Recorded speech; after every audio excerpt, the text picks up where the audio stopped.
عطا کیے ہیں، ایک عید الفطر اور دوسرا عید الاضحیٰ۔ اگر ہم تہواروں کو دیکھیں تو مختلف ممالک، مختلف قومیں اور مختلف مذاہب کے لوگ ان کے ہاں تہوار منائے جاتے ہیں۔ دو بڑی قوموں کو دیکھیں، عیسائی کرسچینس، ان کے ہاں 25 دسمبر کا تہوار عید کے طور پہ وہ مناتے ہیں، اور اس کی مناسبت حضرت عیسیٰ علیہ السلام کی پیدائش کے ساتھ ہے۔ یہودیوں کو دیکھیں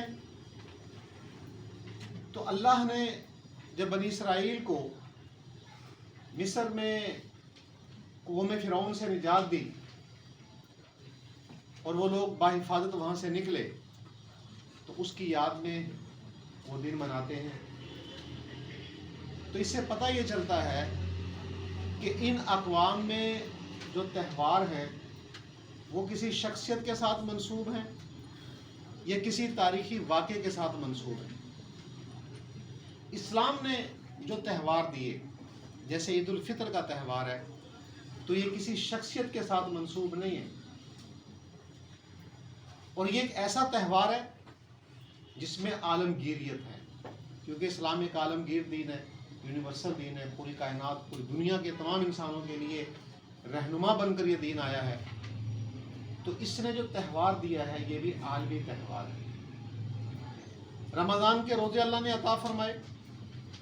اور مسلمان اس مہینے میں اللہ کے روزے رکھتے ہیں،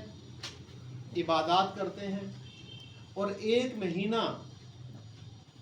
جب مکمل ہو جاتا ہے رمضان کا، تو اللہ نے